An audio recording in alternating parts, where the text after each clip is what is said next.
बहुत बहुत बधाई, 2000 रुपए जीत गए। रवि कालरा जी हमारे सामने, कपिल शर्मा जी हमारे सामने, और ये दोनों खेल रहे हैं एक बहुत ही नेक काज के लिए।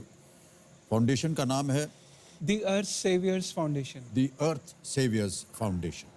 जितनी भी धनराशि आज यहाँ से जीत कर जाएंगे, धनराशि वहाँ जाएगी। बहुत ही नेक काम हो रहा है।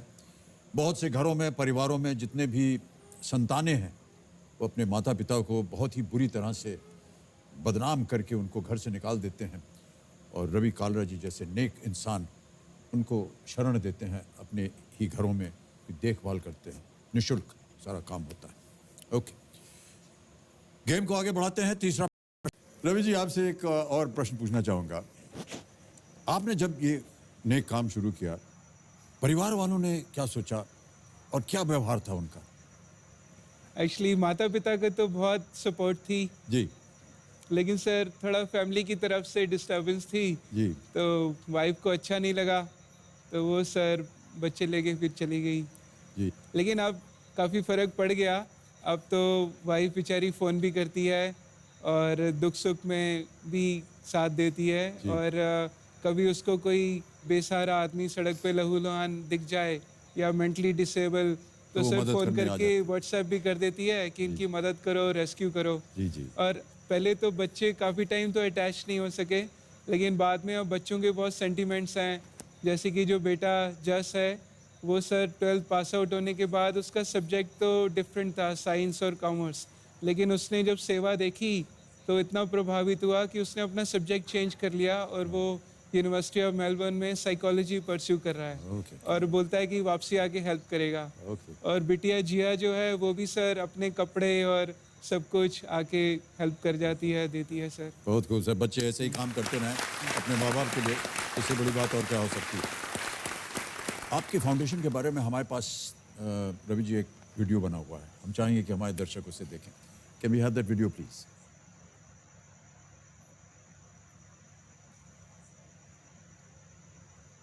जब मैं सेवा में आया तो मैं किसी एक सब्जेक्ट के ऊपर फोकस नहीं कर सका। मुझे हर डायरेक्शन के अंदर कुछ ना कुछ निस्वार्थ भावना में कार्य करने चाहिए। तो मैंने अपनी संस्था का नाम दी अर्थ सेवियर्स फाउंडेशन रखा और उसका पहला कदम मानवता की तरफ बढ़ाया, जैसे कि बच्चों को भीख मांगना छुड़वाया, साथ साथ वृद्ध लोगों की सेवा शुरू की। फिर ऐसे लोग भी मिल गए जो सड़कों पर मानसिक रूप से बीमार होते हैं, नालों में सड़े गले पड़े रहते हैं। हमारे पास 50 के आसपास लोग थे, आज 450 लोग हैं। पहले लोग हमारी संस्था को जानते नहीं थे, अब हमारी संस्था को जानते हैं और भरोसा करके खुद डोनेट करते हैं, सामान से लेके मॉनेटरी टर्म में भी। तो वो सब चेंजेस आए। पूरे ऑल ओवर इंडिया से यहाँ पर लोग जो आते हैं, तो हम उनके फैमिली में मतलब उनका घर ढूंढने में उनकी मदद करते हैं और उनकी फैमिली में उनको रीयूनाइट करवाते हैं।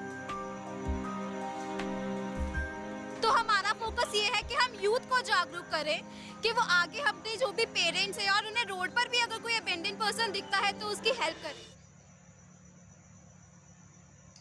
जी, सेवा के अंदर मेरा एक सपना है, मेरी एक प्लेज है कि मैं धरती पर वर्ल्ड का सबसे बड़ा चैरिटेबल टेम्पल ऑफ ह्यूमैनिटी बनाना चाहता हूँ, यहीं हरियाणा के अंदर।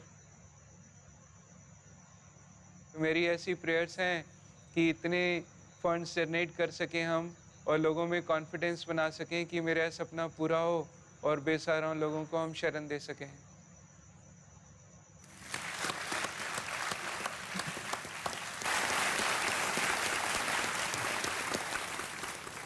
ये जितने भी लोग हमने अभी वीडियो में देखे जो आपके साथ काम कर रहे हैं, महिलाएं हैं और बहुत से सहायक के रूप में हैं, ये अपने आप आते हैं या आप उनको चुनते हैं या कैसे काम करना शुरू कर देते हैं आपके साथ? हमारी संस्था का स्टाफ है, वो कोई अराउंड 100 लोग परमानेंट पेरोल पर हैं।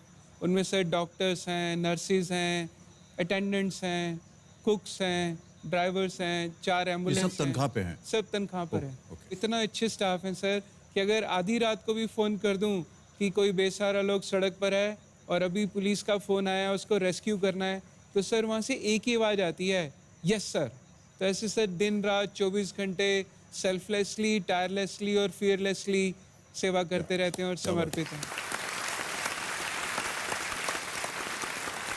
रवि जी, यहाँ हमारे सोफा पर बिट्टन जी बैठी हुई हैं। मैं पूछना चाहूँगा बिट्टन जी आपसे कि परिवार से कैसे छूट गई हैं? आप जानना चाहते हैं? Yes. ओके।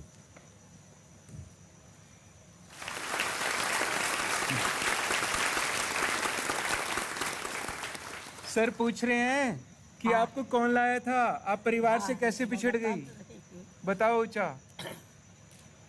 मेरी नाती की बहू मुझे छतर मंदिर पे बैठा गई थी, तो छतर मंदिर से पुलिस वाले मुझे इनके पास लेके आए थे 11 बजे रात को। 3 साल हो गई है मुझे यहाँ, 3 साल हो गई है इनके पास।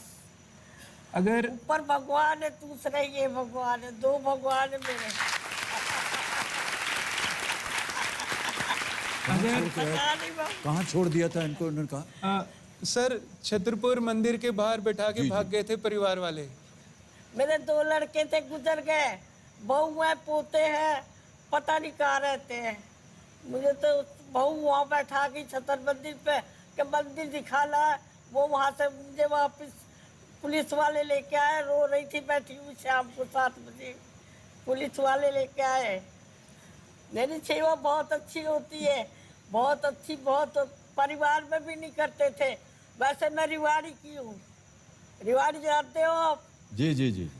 वहाँ की हूँ मैं। 3 भैंसें थी बचपन में, और अब कुछ नहीं है। अब तो मैं बस इनका सहारा ले लिया। क्या करें भगवान, आप लोग सब अच्छे रहो, सब अच्छे रहो। मैंने आपको बहुत देखा है, बहुत अच्छी पिक्चरें देखी है आपकी मैंने बचपन में, बहुत पिक्चर देखी है। अब लावारसी देखी थी आपकी, बहुत देखी है। बहुत बहुत धन्यवाद। आप आइए, इधर। ये कहानियां सुन करके बहुत मन उदास होता है कि माता पिता के साथ इस तरह के व्यवहार हमने तो कभी ऐसे ही हवा में सुना करते थे हम लोग, कपिल जी, लेकिन आज साक्षात हम दिखाई दे रहा है हमें। बहुत ही अजीब लगता है, बहुत ही अजीब लगता है। ओके, आगे बढ़ते हैं। अब आ रहा है छठा प्रश्न आपके इस खेल के जीवन में। गुरुकुल की क्या स्थिति होगी अभी? सर अभी तो बहुत दयनीय स्थिति है वहाँ पर हमारी संस्था में। सर एक्चुअली 200 लोगों के रहने की जगह थी, लेकिन 450 लोग रहने को मजबूर हैं। वहाँ ऐसे ऐसे लोग हैं जो 8-8 साल से ज़मीन से उठे ही नहीं हैं। जो एडमिशन्स हैं सर हमारे से कंट्रोल नहीं हो रहे हैं, क्योंकि जितना लोगों को पता लग रहा है तो पुलिस भी ला रही है, प्रशासन भी एडमिशन ला रहा है।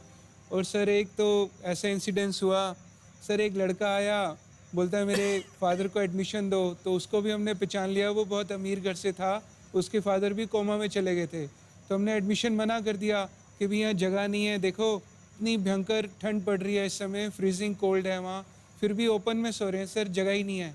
तो हमने उसको मना कर दिया कि हम आपके फादर को एडमिशन नहीं दे सकते, आप अपने फादर की खुद केयर कीजिए, आप तो बहुत सभ्य हैं, अच्छे घर से हैं। तो सर वो आधी रात को अपने बूढ़े पिता को हमारी संस्था के गेट पर रस्सी से बांध के भाग गया। तो सर बच्चे ऐसे घिनौने अपराध करते हैं। तो सर एक लास्ट मैं सॉरी आपको बताऊंगा, आपको जान के बड़ा दुख लगेगा। 3 भाई आए एसयूवी के अंदर, बोले हमारे फादर को एडमिशन दो। तो सर मैंने बाई चांस उनकी गाड़ी देख ली, तो मैंने उनकी बहुत डांट लगा दी। उनके फादर सर मेंटली डिसेबल हो चुके थे, और अगर आपने उनको किसी दिशा में बैठा दिया तो बैठे ही हैं, खिला दोगे तो खा लेंगे, नहीं तो मांगेंगे भी नहीं। उनकी ब्रेन हेमरेज हो गया था, यादाश्त बिल्कुल चली गई थी। तो हमने उनकी डांट लगा दी कि भाई आपको शर्म नहीं आती, इतने सभ्य हो, इतनी बड़ी कंपनीज़ के CEO।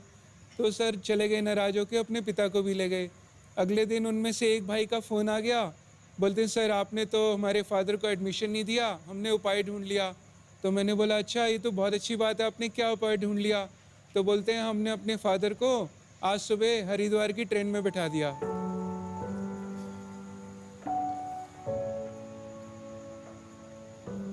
गरीब बच्चों को पढ़ाने के लिए स्कूल तो हैं, लेकिन ऐसे लोग जो सड़कों पर कीड़े पड़ गए, पागल हो गए, बीमारियां लग गई, बच्चों ने घर से निकाल दिया, सर ऐसे इंस्टीट्यूशंस बहुत कम हैं। तो सर इस समय वहाँ बहुत काफ़ी टेरिबल स्थिति है। कंडीशन है।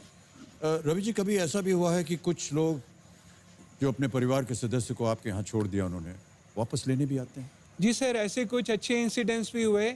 जैसे एक जनाब को पुलिस लेके आई, सीनियर सिटीजन्स थे समवेयर 70 के आसपास, और सर उनकी हालत ये थी, पुलिस वालों ने बोला कि आप इन बुजुर्ग को रख दीजिए क्योंकि इनको कीड़े पड़ चुके हैं, डॉक्टरों ने दवा देने से मना कर दिया, दवाइयाँ काम नहीं कर रही, और मुझे बोले कि बस जनाब इतना दिन रख लीजिए, 3-4 दिन, कि ये मर जाएं तो शमशान ले जाना। हमने उनकी सेवा शुरू की, इतनी सेवा की, जहाँ डॉक्टरों ने जवाब दे दिया था कि 3-4 दिन बाद शमशान ले जाओ, और कहाँ सर वो ठीक हो गए। और सर लेकिन उनका ब्रेन अभी भी ब्रेन हैमरेज था, यादाश्त वापस नहीं आई थी, बस वो चलने फिरने लग गए थे और यूरिन स्टूल में कंट्रोल वापस आ गया था। तो हमारी संस्था से सर ये भी भगवान की दया है कि एक्टिव फोर्सेस बहुत जुड़ी हुई हैं। तो सर ऐसी सशस्त्र सीमा बल की टीम आई थी और एक सीनियर ऑफिसर ने उनसे जिस डायलॉग में लहजे में बात किया, तो वो जो बुजुर्ग लोग थे उनका brain with in A second revive हो गया। तो वो पता लगा कि इंडियन आर्मी से कैप्टन है, उनका नाम था कैप्टन डोगरा। फिर सर हमने उनकी फैमिली ढूंढी, उनको यूनाइट करा दिया, और आपको जान के बड़ा गर्व होगा कि वो अपनी फैमिली से 37 साल के बाद मिले। वाह। और सर उनकी फैमिली ने उनका वो क्रियाक्रम मतलब एक तरह से पिंडदान कर चुके थे, उनको मरा हुआ डिक्लेयर कर दिया था। तो उनका गांव इतना खुश हुआ, वो सब मिलने के लिए आए। ओके रवि खालर जी, कपिल जी, गेम को आगे बढ़ाते हैं क्योंकि हम चाहते हैं आप यहाँ से आज ढेर सारी धनराशि लेकर के जाएं और ये जो आप नेक काम कर रहे हैं इसमें आप उसका योगदान कर सकें। नवा प्रश्न